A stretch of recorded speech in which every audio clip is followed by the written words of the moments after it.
Students, आज पढ़ेंगे हम chapter 8 body movement science class 6। तो इसमें हमने ये सब पढ़ लिया था।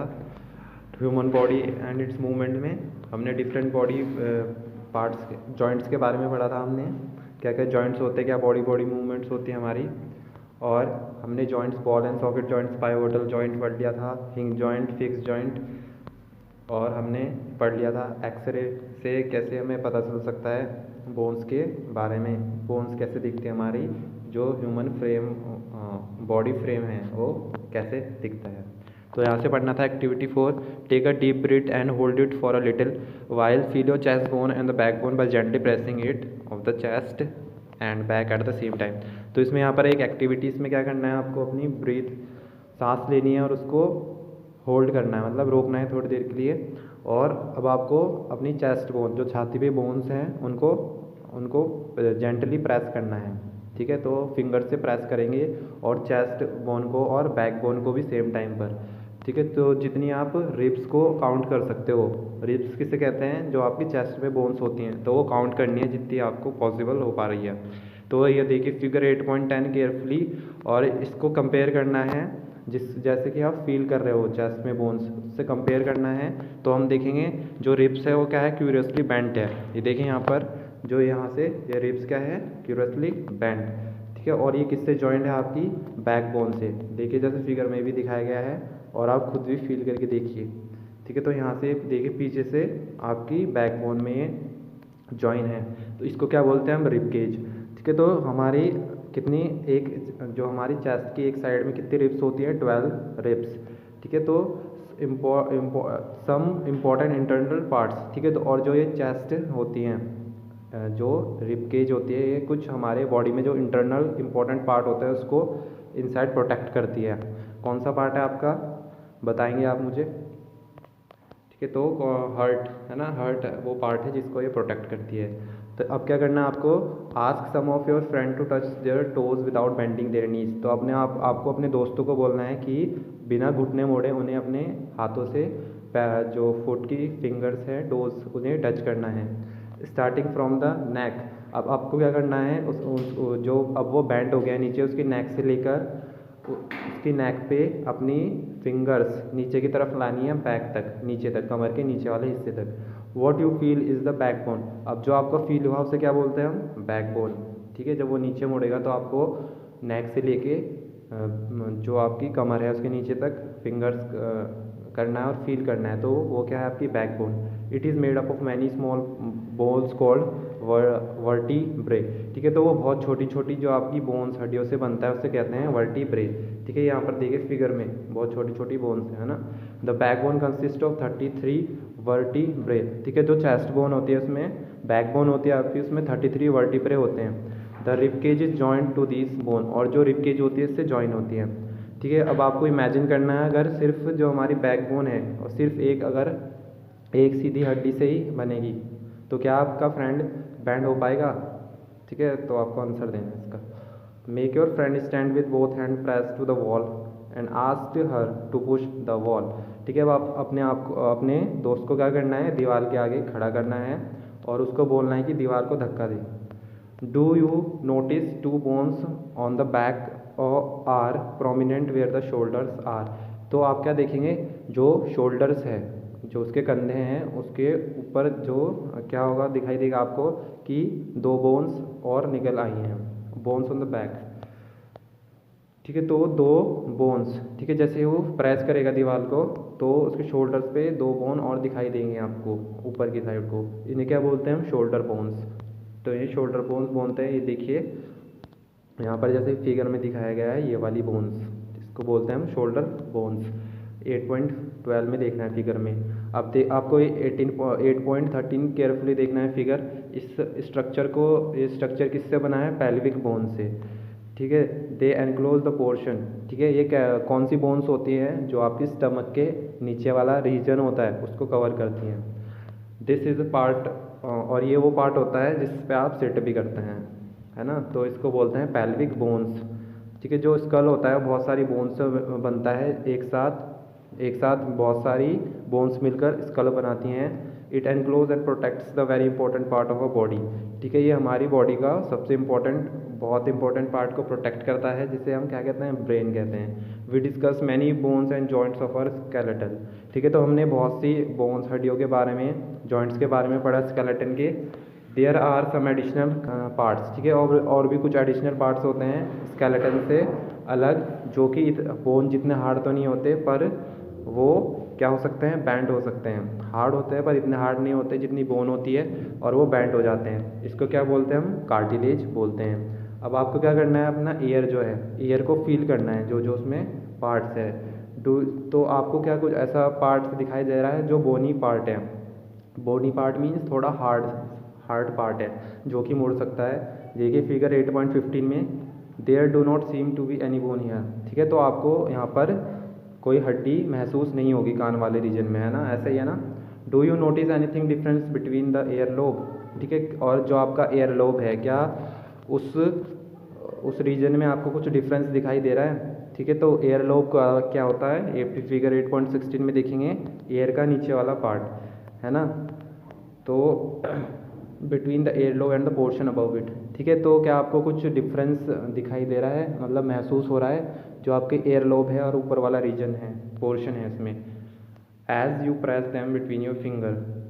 तो अब आप क्या देखेंगे, जो ऊपर वाला पार्ट है एयर का, ठीक है, वो इतना सॉफ्ट नहीं जितना कि एयर लोब है आपका नीचे वाला पार्ट। ठीक है, not as hard as a bone, पर इतना भी हार्ड नहीं है जितना कि हड्डियाँ आपकी हार्ड होती हैं। दिस इज़ कार्टिलेज, इसे कार्टिलेज बोलते हैं। Cartilage is found in the joints of the body. ठीक है, जहाँ पर आपकी बोन्स जुड़ती हैं उस जगह भी कार्टिलेज आपको मिलता है। We have seen that our skeleton is made up of many bones. आपने देखा कि स्केलेटन है हमारा बहुत सारी बोन्स, जॉइंट्स और कार्टिलेज से बना है। आप उन्हें फील भी कर सकते हैं, बैंड और मूव भी कर सकते हैं, उनमें से काफ़ी पार्ट था। तो आपको ड्रॉ एंड नीट फिगर बना रहे हैं आपका नोटबुक में स्केलेटन का। ठीक है, तो हमने बोन्स के बारे में पढ़ा, हमारी बॉडी में जो है जॉइंट्स के बारे में, जिससे कि हम डिफरेंट वे में मूव कर पाते हैं। What makes the bones move the way to. तो बोन्स कैसे मूव कर पाती हैं, जिस तरह से वो मूव होती हैं, तो अब हम फाइंड आउट करेंगे। तो आपको लिस्ट बनानी है। One hand bend your arm at the elbow.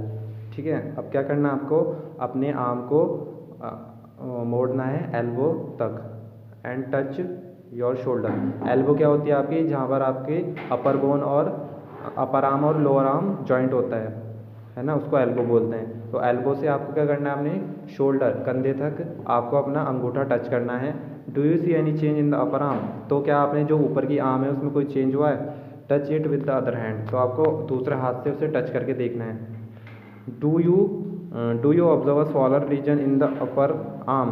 ठीक है, तो आपको कुछ सूजा हुआ हिस्सा दिखा ऊपर, मतलब कुछ मोटा हो गया रीजन ऊपर वाला, है ना, कुछ आपने ऑब्जर्व किया।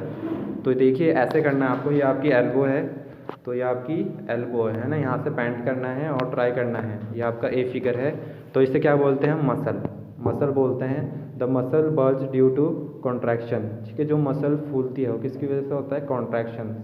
जब सिकोड़ते हैं ना मसल को ऊपर की तरफ, तो इसको क्या बोलते हैं, कॉन्ट्रैक्शन बोलते हैं। और जब हम क्या करते हैं, ऊपर की तरफ जो आपका थंब को शोल्डर से टच करते हैं, कॉन्ट्रैक्ट करते हैं, तो ये क्या होती है, छोटी हो जाती है लेंथ में, इसकी लेंथ छोटी हो जाती है ना, आपने भी देखा होगा।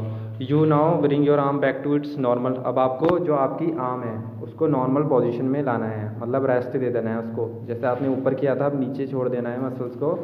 What happen to the muscle. अब मसल के साथ क्या हुआ, क्या वो अभी भी फूली हुई है। You can observe similar contraction of muscle in your lag. ठीक है, आप ऐसा ऑब्जर्व जब भी करते हैं, जब आप भागते हैं रनिंग करते हुए, या फिर अपने लेग को बेंड करते हैं, उसमें भी ऐसा कॉन्ट्रैक्शन ऑफ मसल होता है। ठीक है, उसमें भी जब आप लेग को नीचे वाला लेग ऊपर की तरफ, हिप की तरफ करते हैं, तो उसमें भी ये जो आपकी मसल की लेंथ शॉर्ट हो जाती है ना, ये भी हमने देखा है। तो ये सिमिलर है जैसे आपकी लेग की मसल्स में होता है। When contracted the muscle become shorter. जब हम मसल्स को सिकोड़ते हैं ऊपर की तरफ, तो वो क्या हो जाती है, शॉर्ट हो जाती है, स्टिफर। ठीक है, थोड़ी हार्ड कैसे हो जाती है, स्टिफ, मतलब टाइट हो जाती है, और थिकर, मोटी भी हो जाती है। इट पुल्स द बोन, और ये बोन्स को अपनी तरफ खींचते हैं। ठीक है। तो मसल पेयर्स में काम करती है आपकी। When one of them contract is pulled in that direction, ठीक है। जब हम मसल को ऊपर की तरफ कॉन्ट्रैक्ट सिकोड़ते हैं तो मसल भी तो हमारी बोन्स भी उसी डायरेक्शन में पुल हो जाती है, ठीक है, उसी डायरेक्शन में चली जाती है। The other muscle of the pair relax, ठीक है। तो दूसरी मसल्स होती हैं वो जब रिलैक्स करती हैं, ठीक है। मतलब जब आपके अपर आर्म वाले रीजन को आप कॉन्ट्रैक्ट करोगे, सिकोड़ोगे, तो आपका जो लोअर आर्म है वो रिलैक्स पोजिशन में होगी। To move the bone in the opposite direction the relax muscle contracts to pull the bone toward its original position. अगर फिर आप उसको नॉर्मल पोजीशन में लाते हो तो आपकी अब जो अपर वाली जो आपको जिसे आप अपर वाले अपर आर्म की बॉडी है उसे रिलैक्स करोगे तो जो एक्शन जो लोअर पार्ट वाली आपके आर्म की हैंड की मसल्स है वो मोशन में होगी उस टाइम, ठीक है। तो जब द रिलैक्स मसल कॉन्ट्रैक्ट, ठीक है, तो अब जो मसल आपने कॉन्ट्रैक्ट की थी वो अब रिलैक्स कर रही है और जो रिलैक्स थी पहले वो अब कॉन्ट्रैक्ट में है।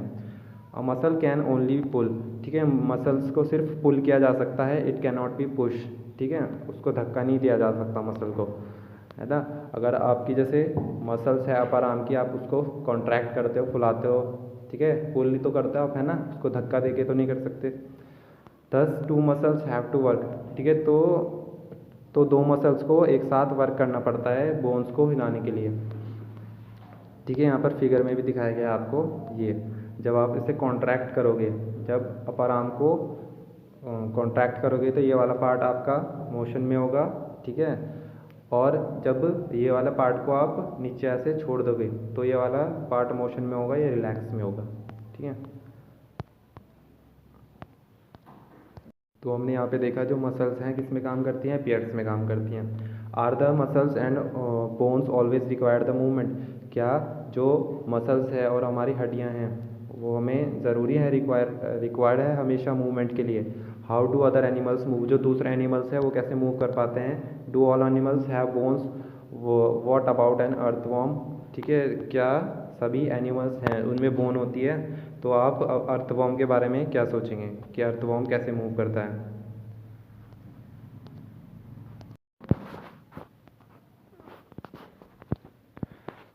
Let us study the manner of movement, this is the gait of some animals, ठीक है। तो अब पढ़ेंगे हम gaits of animals, some animals means movement. तो फर्स्ट है आपका अर्थवॉर्म, तो एक्टिविटी 5 है, आपको एक अर्थवॉर्म की मूवमेंट को ऑब्जर्व करना है गार्डन में या फिर सॉइल पर। तो अब आपको उसे उठाना है और एक पीस ऑफ फिल्टर पेपर पे रखना है आपको उसे। अब आपको उसकी मूवमेंट को ऑब्जर्व करना है। अब आपको और फिर दोबारा आपको इसे एक ग्लास प्लेट पर, ठीक है, ग्लास जो स्लिपरी सब्सटेंस है, सरफेस है, उस पर आपको रखना है। अब आपको उस पर उसकी ऑब्जर्व करनी है मूवमेंट, क्या जो पेपर पे मूवमेंट है उस जो आपकी अर्थवॉर्म की और जो स्लिपरी सरफेस पर है क्या वो अलग अलग है। दैट द फॉर्म इज, तो आपको बताना है in which of the above two, इन दो सरफेसिस में से जो अर्थवॉर्म है वो किस सरफेस पर इजीली मूव कर पा रहा था। तो जो अर्थवॉर्म की बॉडी है वो बहुत सारे रिंग्स से बनी है, जॉइंट एंड टू एंड, ठीक है। ये देखिए यहाँ पर फिगर में, मतलब बहुत सारे ऐसे गोले गोले ऐसे होते हैं उसकी बॉडी पर, शुरू से लेके आखिरी तक एंड टू एंड जुड़े होते हैं। An earthworm does not have bones, ठीक है, जो अर्थवॉर्म में है उसमें उसके पास हड्डियाँ नहीं होती है, उसके पास सिर्फ मसल्स होती हैं, ठीक है। Which help to extend and shorten the body, जो उसको मदद करती है अपनी बॉडी को बड़ा करने में और छोटा करने में, ठीक है। During the movement the earthworm first extend the front part of the body, ठीक है, जब वो मूव करता है तो पहले वो अपना आगे वाला हिस्सा बढ़ाता है बॉडी का और जो पीछे वाला हिस्सा होता है उसको ग्राउंड से फिक्स रखता है। Then it fix the front end releases the rear end, फिर उसके बाद जो आगे वाला हिस्सा है उसको फिक्स करता है वो, मतलब सही करता है, और जो पीछे वाला पार्ट होता है रियर एंड जो उसने चिपका रखा था अब उसको वो रिलीज कर देता है। Then it shortens the body and pulls the rear end forward, अब क्या करता है वो बॉडी अपनी छोटी करता है और जो पीछे वाला हिस्सा होता है उसको आगे लाता है, ठीक है। तो जैसे ये अर्थवॉर्म है तो पहले ही आगे वाला पार्ट ऐसे उठाता है और जो पीछे वाला पार्ट आता है पीछे चिपका रहता है ना, उसके बाद क्या होता है जो आगे वाला हिस्सा है उसे सही कर लेता है वो और जो पीछे वाला हिस्सा है उसे छोड़ देता है, और फिर ये पीछे वाला इससे शॉर्टन करता है और फिर दोबारा इसको सही रिलीज़ करता है। तो ऐसे इस बहुत सारे ये ऐसी मूवमेंट लेता है जिसके कारण वो मूव कर पाता है। ठीक है, expansion and contraction. The earthworm can move, और अर्थवर्म किस पे, सॉइल पे इजीली चल पाता है। Its body secretes a slimy substance to help the movement. तो उसकी बॉडी क्या करती है, एक स्लिमी सब्सटेंस सिक्रेट करती है, छोड़ती है, जिससे वो मूवमेंट कर पाता है। How do it fix part of its body to the ground. तो वो अपनी बॉडी पार्ट्स को फिक्स कैसे कर पाता है ग्राउंड से, क्योंकि उसकी बॉडी के नीचे क्या होते हैं, बहुत सारे टाइनी ब्रिस्टल्स होते हैं जो कि हेयर लाइक स्ट्रक्चर हैं, बाहर को निकले हुए होते हैं। द ब्रिस्टल, ये ब्रिस्टल आपके मुंह की मसल से कनेक्ट होते हैं, और ब्रिस्टल्स उसको मदद करते हैं गुड ग्रिप, ग्राउंड में उसकी गुड ग्रिप बनाने में। द अर्थवर्म एक्चुअली इट्स वे। तो अर्थवर्म होता है वो क्या करता है, मिट्टी में, जैसे आपने देखा होगा ज़मीन के अंदर आपको अर्थवर्म मिलते हैं, तो वो मिट्टी खाकर वहाँ पर रास्ता बनाता है। Its body then throws away, और जब वो ऐसे अंदर जाता है तो जो अनडाइजेस्टेड पार्ट होता है मटेरियल का, वो बाहर निकाल देता है जो उसने खाया होता है। This activity of an earthworm makes the soil more useful for plant. इससे क्या होता है, जो मिट्टी होती है वो बहुत यूज़फुल हो जाती है प्लांट्स के लिए। ठीक है, इसलिए आपने देखा होगा मतलब ये फर्टिलाइज़र की तरह काम करते हैं। ठीक है, मतलब फ्रेंड्स ऑफ लैंड भी बोलते हैं, फ्रेंड्स ऑफ फार्मर। ठीक है, अब ये आपका स्नेल। अब स्नेल देखते हैं, एक्टिविटी 6 है, आपको ऑब्जर्व करना है गार्डन में स्नेल की मूवमेंट को। नहीं, आपको स्नेल आप ऑब्जर्व करना है कैसे स्नेल चलता है फील्ड पर। ठीक है, आपने उसके ऊपर जो उसके अपनी कमर के ऊपर वो कैरी करता है राउंडेड स्ट्रक्चर देखा है, एक गोल सा हिस्सा होता है ना उसकी कमर के ऊपर, दिस इज कॉल्ड द शील। इसे क्या बोलते हैं, शेल बोलते हैं। और ये आउटर स्केलेटन भी बोला जाता है, स्नेल का आउटर स्केलेटन होता है, पर ये बोन से नहीं बनता है। तो जो शेल होती है ये सिंगल यूनिट होती है, और ये इसको हेल्प नहीं करती है एक जगह से दूसरी जगह जाने में। It has to be dragged along, ये इसे अपने साथ खींचता है snail. Place the snail on a glass place and watch it. आपको स्नेल को एक ग्लास प्लेट पर रखना है और उसकी मूवमेंट को ऑब्जर्व करना है। जब वो मूवमेंट स्टार्ट करे ग्लास पर, तो आपको क्या करना है, जो ग्लास है उसको केयरफुली लिफ्ट कर देना है along with the snail over your head. ठीक है, तो आपको उसको उठाकर अपने सर के ऊपर ऐसे रखना है, और अब आपको नीचे से उसकी मूवमेंट ऑब्जर्व करनी है वो कैसे चल रहा है। A thick structure and the head of the snail may come out of an opening. ठीक है, तो आपको क्या दिखाई देगा, एक थिक स्ट्रक्चर, कुछ मोटा स्ट्रक्चर एंड हेड, और आपको उसका सर दिखाई देगा।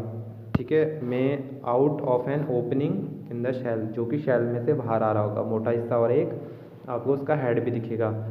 और जो थिक स्ट्रक्चर है वो क्या है, उसके पैर है जो कि मसल से बने हैं। नाउ केयरफुली टिल्ट, अब आपको केयरफुली जो ग्लास प्लेट है उसको मोड़ देना है हल्का सा। The wavy motion of the foot. ठीक है, जो वेवी मोशन है, वेव की तरफ जो मोशन होता है आप देख सकते हैं स्नेल का। Is the movement of a snail slow और फास्ट कंपेयर टू अर्थवर्म। क्या जो स्नेल की मूवमेंट है वो जो आपका स्नेल है उससे तेज़ है या फिर उससे आराम से है, मतलब उससे कम स्पीड है या फिर उससे ज़्यादा स्पीड है, बताना है आपको। ठीक है, अब कॉकरोच के बारे में पढ़ेंगे। एक्टिविटी 7, अब आपको कॉकरोच ऑब्जर्व करना है। फिगर 8.20 में देखिए, cockroach walk and climb up as well fly in the air. जो कॉकरोच है वो चल सकते हैं, और दीवार है उस पर भी चल सकते हैं, और हवा में भी उड़ सकते हैं। They have 3 pairs of leg, उनके 3 पेयर्स ऑफ लेग होते हैं, 3 जोड़ी होते हैं उनके पैर, जो उनके चलने में मदद करते हैं। और जो उनकी बॉडी होती है हार्ड आउटर स्केलेटन, मतलब जो ऊपर का हिस्सा होता है वो हार्ड आउटर स्केलेटन बोलते हैं उसे। और जो ये आउटर स्केलेटन होता है, नंबर ऑफ प्लेट्स, बहुत सारी नंबर ऑफ प्लेट्स जॉइंट होती हैं टुगेदर, जिससे कि इसकी मूवमेंट हो पाती हैं। There are 2 pairs of wings, और इसके 2 पेयर्स ऑफ विंग्स होते हैं अटैच बॉडी से बिहाइंड योर हेड, मतलब हेड से पीछे 2 विंग्स होते हैं जो बॉडी से अटैच होते हैं। और कॉकरोचेस की जो हैं अलग अलग मसल्स होती हैं, दोज नियर द लेग के पास अलग मसल्स होती हैं, near the legs move the legs for walking. Those near the कुछ पैर के पास होती हैं जो कि मदद करती हैं उसे चलने में। The body muscles move the wings when the cockroaches fly. जो बॉडी की मसल्स कब मूव करती हैं, मतलब जो बॉडी मसल्स होती है वो विंग्स को मूव करती हैं उसके जब कॉकरोच फ्लाई करता है, मतलब बॉडी मसल्स की हेल्प करती हैं। ठीक है, ये देखिए 3 पेयर्स हैं यहाँ पर, है ना, 2 ये वाली पेयर्स हैं और 2 ये पेयर्स हैं आपकी और ये। ठीक है, तो कितने पेयर्स हैं, 3 पेयर्स हैं। अब देखेंगे birds. Birds fly in the air. ठीक है, तो बर्ड्स है हवा में उड़ सकती है, चल सकती है ग्राउंड पर। और कुछ बर्ड्स हो गए जैसे डक, स्वान्स। ठीक है, डक हो गया आपकी, ये बत्तख और स्वान। ठीक है, हंस, ये पानी में तैर सकते हैं। द बर्ड्स, और ये फ्लाई भी कर सकते हैं क्योंकि इनकी बॉडी क्या होती है, सूटेबल होती है उड़ने के लिए। ठीक है, their bodies are hollow and light. ठीक है, इनकी बॉडी कैसी होती है, हल्की होती है और हॉलो होती हैं। The bones of the hind limbs are typical for walking and perching. जो इनकी बोन्स होती है हिंड लिम्स की, ठीक है, पैरों वाला रीजन होता है जो इनका, वो वॉकिंग के लिए होता है और पर्चिंग के लिए। मीन्स पर्चिंग मीन्स पानी में कुछ भी जैसे इन्हें शिकार करना है तो उसके लिए सूटेबल होता है। The bony parts of the fore limbs are modified as wings. ठीक है, जो इनका बोनी पार्ट्स होता है 4 लिम्स का, मतलब जिसमें आपकी पंख की मदद करता है जो। ठीक है, 4 लिम्स जिसमें पंख होते हैं ना इनकी बॉडी के, उसे तो वो पार्ट क्या होता रहता है, मॉडिफाई मीन्स चेंज होता रहता है जिससे कि विंग मूवमेंट कर पाते हैं। The shoulder bones are strong. इनकी शोल्डर बोन्स बहुत स्ट्रॉन्ग होती है।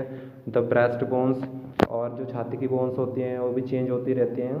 और ये मसल्स, जो छाती की मसल्स होती हैं ये भी इनकी फ्लाइट लेने में, जब ये उड़ते हैं उसमें मदद करती हैं। ठीक है, जो और विंग्स को ऊपर नीचे करने में भी इनकी मदद करती हैं। अब फिश देखिए, एक्टिविटी 9, आपको एक पेपर बोट लेनी है, उसको पानी में रखना है और उसे आगे की तरफ धक्का देना है, मीन्स पानी से। Put it in with a water and push it with 1 narrow and Poynting forward. ठीक है, तो इसको आगे की तरफ आपको पानी से आगे धक्का देना है। Did it go into the water easy. क्या ये वाटर में ईजिली जा पा रही है, मतलब आगे मूवमेंट हो रहा है। अब आपको बोट को साइड से पकड़ना है और उसको अब साइड से पानी देना है। ठीक है, साइड से जो आपको पानी से पुश करना है इसे। Are you able to make the boat move. क्या आप पानी में बोट को मूव कर पा रहे हो जब आपने साइड से पानी फेंका। तो ये देखिए ए और बी है, प्लेइंग विद बोट से प्ले कर रहे हैं। तो fish also have other fins on the body. ठीक है, तो पहले ये है यहाँ पर, have you notice that the shape of a boat is somewhat like a fish. तो आपने क्या नोटिस किया, जो शेप है बोट की वो कैसी है, कुछ हद तक जैसे कि फिश होता है आपका। और head and tail of fish are smaller. जो आपकी फ़िश होती है उसकी जो आगे का सर होता है और पूँछ होती है वो क्या होती है, छोटी होती है, जो उसका मिडल में पोर्शन होता है। The body tapers at both ends. This body shape is called streamlined. और इनकी बॉडी शेप कैसी होती है, स्ट्रीमलाइंड होती है इनकी बॉडी शेप। ठीक है, मतलब स्ट्रीमलाइंड मीन्स पानी के साथ आराम से जो तैर सके। ठीक है, ऐसी इनकी शेप होती है स्ट्रीमलाइंड, ताकि चारों तरफ से पानी जा सके। The shape is such that the water. ठीक है, तो शेप कैसी है इसकी, ताकि वाटर ईजिली इनके आसपास से जा सके। The skeleton of a fish. जो स्केलेटन है फिश का वो किससे, स्ट्रॉन्ग मसल से कवर्ड है और जो उसकी स्विमिंग में मदद करती है। Muscles make the front part of the body curve to the one side and the tail part swings toward the opposite side. ठीक है, अब मूवमेंट कैसे होती है फिश में, जो फ्रंट पार्ट होता है, muscles make the front part, जो मसल्स होती हैं, ठीक है, फिश में, ठीक है, जो आगे का पार्ट होता है उसको ऐसे कर्व कर देती हैं और एक कर्व कर देती हैं एक साइड को, और जो टेल होती है उसकी पूंछ होती है, जिस साइड उसने कर्व किया उसके अपोजिट डायरेक्शन में उसकी टेल मूव करती है। तो इस मूवमेंट को जब वो रिपीट करते हैं तो वो आगे बढ़ पाती है फिश पानी में। Then quickly the body tails curve. ठीक है, तो ऐसे पहले एक साइड को कर्व करेगी टेल अपोजिट को, फिर दूसरी साइड को कर्व करेगी फिर टेल अपोजिट को, फिर ऐसे ही वो करते रहते तो जर्क एक जर्क पैदा होता है जिससे कि जो फिश है अपनी बॉडी को आगे मूव करते पाती है। तो इस सीरीज़, जो जर्क की सीरीज़ होगी, फिश को मदद करेगी आगे तैरने में। दिस इज़ हेल्प, और ये फिन की मदद से भी होता है। This is help by the fins of the tail. ठीक है, फिन्स मतलब जो पंख होते हैं। देखिए यहाँ पर इस फिगर में दिखाया गया है आपको कैसे होती है मूवमेंट। ठीक है, तो पहले एक साइड को कर्व किया है ना, उसके अपोजिट डायरेक्शन में टेल है ना, फिर देखिए टेल थोड़ा इधर आई, थोड़ा इधर आई है ना, और फिर इधर आ गई है ना, और ये अब ऐसे थी ना शेप, अब ऐसे चले गई अपोजिट डायरेक्शन में। फिर यहाँ से देखिए शेप इस डायरेक्शन में इसने पुश किया है ना, और बॉडी जैसे अब यहाँ थी यहाँ हो गई, और अब बॉडी देखिए अब इधर की साइड आ गई जब इसने इधर की साइड पुश किया। तो ऐसे ही बॉडी मूवमेंट्स होती हैं। Fish also have other fins on their body. Fins, और फिश के पास कुछ अदर फिन्स भी होते हैं जो उनकी हेल्प करते हैं बैलेंस करने में बॉडी और डायरेक्शन बताने में जब वो स्विमिंग करते हैं। क्या आपने नोटिस किया है जो वाटर डाइवर्स होते हैं वो फिन्स पहनते हैं। ठीक है, पैर में देखा ना हमने, फीट में फिन्स फ्लिपर्स पहनते हैं, तो उनके पानी में इजीली स्विम करने में मदद करता है। अब स्नेक कैसे मूव करते हैं। Have you seen snake slither does it, मतलब क्या आपने सांप को रेंगते हुए देखा है। तो सांप कैसे ऐसे ऐसे मूवमेंट करता है, देखिए ऐसे ऐसे है ना। तो स्नेक की जो है लॉन्ग बैकबोन होती है और उसमें बहुत सारी छोटी छोटी मसल्स होती हैं और वो एक दूसरे से जुड़ी होती हैं, और ये क्या होती हैं, दूर दूर होती हैं बहुत एक दूसरे से। ठीक है, और मसल्स जो होती हैं वो कनेक्ट होते हैं बैकबोन से, इंटरकनेक्ट। तो मतलब बैकबोन से के साथ मसल्स भी जुड़ी होती है, रिब्स और स्किन। ठीक है, तो बैकबोन के साथ ये सब जुड़ा होता है, रिब भी और आपकी स्किन भी। द स्नेक बॉडी कर्व्स, ठीक है, जो स्नेक की बॉडी होती है वो बहुत कर्व्स करती है। ठीक है, तो स्नेक की बॉडी क्या करती है, बहुत लूप करती है। लूप क्या होता है, जैसे ये हो गया आपका है ना, आपकी लूप भी होती है ना पैंट की, ऐसे आगे ऐसे मुड़ी होती है, तो ऐसे क्या करता है लूप है ना, ऐसे फिर ऐसे फिर ऐसे। तो क्या करता है snake give it's a forward push, इससे स्नेक आगे की तरफ को पुश होता है ग्राउंड से। Since it's long body makes many loop, ठीक है, तो बहुत सारे लूप्स बनाती है ऐसी बॉडी जिससे कि स्नेक आगे बहुत तेज़ी से मूव कर पाता है, बल्कि सीधा चलता है। ठीक है, लूप्स बनाता है और वो ऐसे करके वो आगे मूवमेंट कर पाता है। ठीक है, तो हमने बोन्स के यूजेस के बारे में पढ़ा, मसल्स के बारे में, मूवमेंट्स ऑफ एनिमल। तो पहली और भूजे के पास एक क्वेश्चन है बहुत सारे, there facts about the different movements. ठीक है, डिफरेंट मूवमेंट होती है कैसे होती है एनिमल्स में, है ना।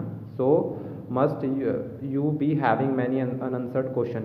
ठीक है, तो अब आपके दिमाग में बहुत सारे क्वेश्चन आ रहे होंगे, बजिंग इन योर माइंड्स। ठीक है, बहुत सारे क्वेश्चन आ रहे होंगे माइंड में। तो एक ग्रीक फिलोसोफर थे अरिस्टोटल, तो उन्होंने अपनी बुक जो है गेट ऑफ एनिमल्स में अपने आप से क्वेश्चन पूछा है कि वाई डू डिफरेंट एनिमल्स, कि जो डिफरेंट एनिमल्स के बॉडी पार्ट्स होते हैं उनके पास क्यों होते हैं अलग अलग बॉडी पार्ट्स, और how do these body parts, और ये बॉडी पार्ट्स इनकी कैसे मदद करते हैं मूव करने में, जिस तरीके से वो मूव करते हैं, क्या उनमें सिमिलैरिटीज़ है, क्या डिफरेंस है उनके बॉडी पार्ट्स में, और मतलब एक एनिमल्स दूसरे एनिमल्स की बॉडी के जो पार्ट्स हैं उससे कैसे अलग है उसके बॉडी पार्ट्स।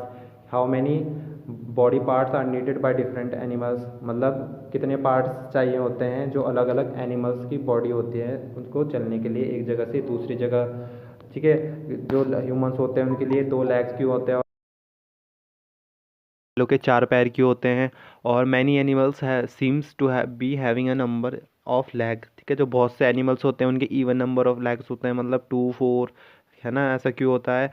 और जिस तरह से हम अपने लेग मोड़ते हैं उस तरह से हम अपने हाथ क्यों नहीं मोड़ पाते। ठीक है, ये डिफरेंट क्यों है। तो बहुत से क्वेश्चन हैं जो हमारे माइंड में आ रहे हैं, तो जो इस चैप्टर में एक्टिविटीज़ के थ्रू हमने कुछ के आंसर जाने, और हमें वो और की भी बहुत जानने की ज़रूरत है। तो स्टूडेंट्स, आपका चैप्टर नंबर 8 बॉडी मूवमेंट्स समाप्त हो चुका है, फिनिश हो चुका है। Thank you.